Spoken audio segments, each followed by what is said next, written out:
What's going on, everybody? It's your big homie, the Armchair Operator, and welcome to today's video. Now, if you're new to my channel, thank you so much for stopping by. I hope you enjoyed today's content, and if you do, hit that like and subscribe button. Become a part of the family. And if you're coming back to the channel, thank you so much for coming back. I really do appreciate it. I hope you enjoy today's comment. If you do, please hit that like button and share it with all your people. Now, today we're talking about competition style red dots. Specifically, we're going to talk about the Holosun 507 competition and the Vortex Defender XL. Now, right off the gate, I'm just going to say both red dots are quality red dots. They have large objective windows, and they're both basically meant for the competition circuit. So which one should you pick? Well, that's kind of what I want to get into today. This is not really my typical versus video where I go for point per point and see how each particular item measures up with one another. But basically, I'm going to talk about essentially what makes them similar, what makes them unique, and ultimately which one I would prefer over the other one. But just full disclosure, I purchased both of these red dots with my money, and I own both of these dots, and I intend to keep both of these dots. So without further ado, let's dive into the specs and features of these competition dots and see what they're hitting for. Now, the Holosun 507 competition comes in at an MSRP of $435 according to their website. It has a battery life of 50,000 hours. It's just a simple 1x magnification, and it uses the RMR style footprint. And the good thing about the RMR style footprint is probably the most ubiquitous style of footprint, or should I say optics footprint, that's out there on the market right now.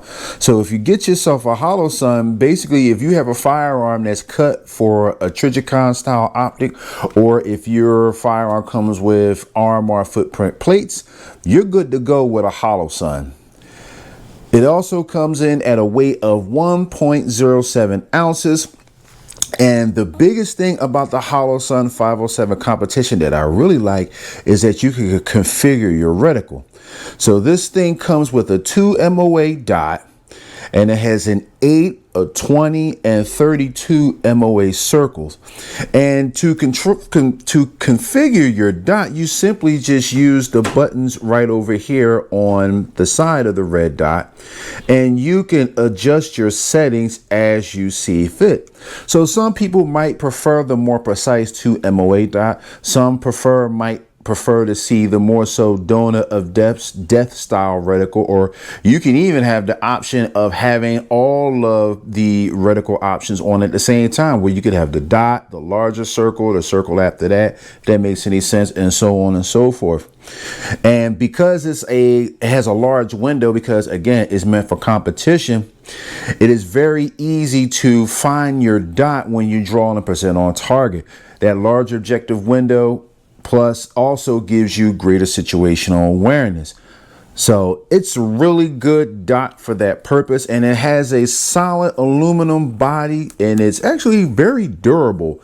It's a very solid optic, and also you can also change the battery without having to remove the optic from the slide, messing up your zero and all that. So that's the good thing about the Holosun optic in itself. Maybe one of the potential downsides that I would see is that you have to keep a small screwdriver on you. Maybe something like a jeweler style flathead screwdriver if you want to adjust your windage and elevation on the fly. Just something to keep in mind of when you're talking about the Holosun optic. But it's a really great dot, and I like it a lot. Now let's talk about the Vortex Defender XL. So this is the largest style of pistol mounted red dot that Vortex currently offers at the moment. The Defender XL is, at least in my opinion, probably the best dot that they currently have available at the moment.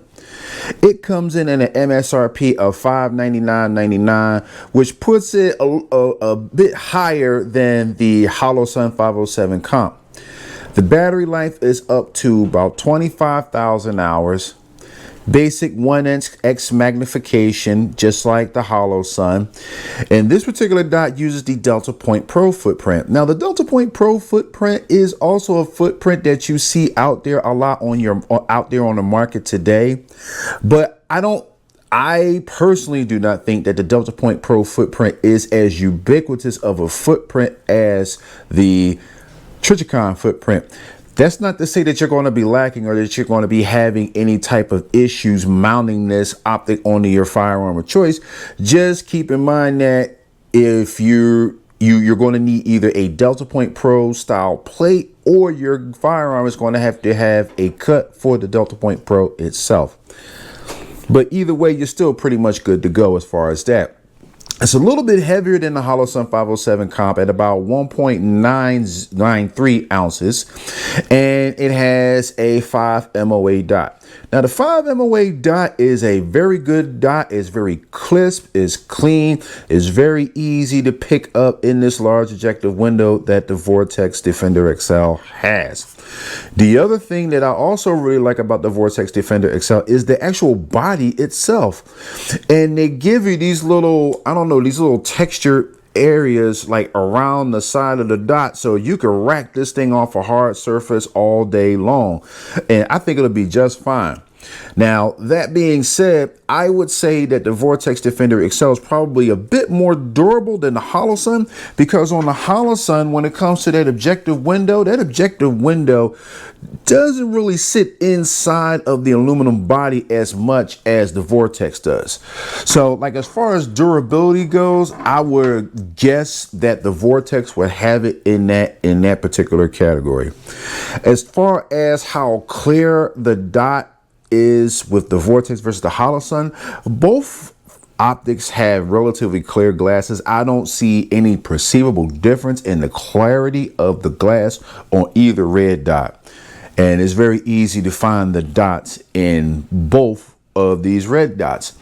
But I would say that the ability to configure the reticle options on the Holosun would probably appeal to some people, because you're not limited to just a simple fixed style of dot. Whereas on the Vortex, you basically get a 5 MOA dot, and that's pretty much it. But that's not to say that that's a bad thing. This is actually very good. It's a very good dot, and it's very easy to find. So if you choose to go to the Vortex Defender XL, you're not going to have any problems like as far as that goes. The other thing I also like about the Vortex Defender XL is it has a top mounting battery solution, kind of similar to that of the Delta Point Pro. I just think that the battery tray on this is a little bit better than the Delta Point Pro, but that's a completely different argument that we're not even going to get into in this video. But the other thing that I like about the Defender XL is that you have these nice, large, pronounced buttons on the side. It's very simple: brightness, dimness. You know, what else more needs to be said about that? Oh, and one thing that I also forgot to mention is that both of these dots, let me just show you, both of these dots also have shake awake technology. The downside with the Vortex versus the Holosun is that the Vortex just doesn't have the battery life that the Holosun does. Like I said, the Holosun has about 50,000 hours. This is roughly half that, coming about 25,000 hours. So just keep that in mind. And this dot is also a bit more expensive than the Holosun.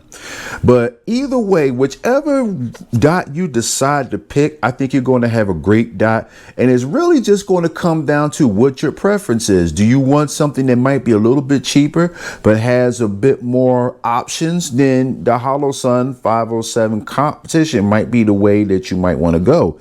If you're just looking for something that's built like a tank, look like it's built like a tank, has a large window, and that's a pretty clear dot, then the Vortex Defender XL might be something that you would prefer.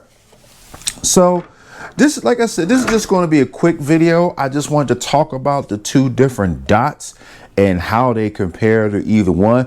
I mean, me personally, like I said, I would prefer the Holosun just simply because you could customize the dot itself. And at least for my eyes, I like to be able to have the choice to set up a reticle that I could pick up a little bit faster than just say a simple MOA dot. But I promise you, the 5 MOA dot on the Vortex Defender XL is good enough. I like both. Like I said, I own both. I'm keeping both. But if I had to pick a preference, it's going to be the Holosun 507 comp. So with that being said, y'all, I'm going to end this video here. This is just a quick one. Let me know your opinions on the Holosun 507 comp and the Vortex Defender XL down in them comment sections right now, y'all. Let's get this discussion popping. And as always, thank you so much for watching this video. This is your big homie, the Armchair Operator, and I'm signing out, man. Peace.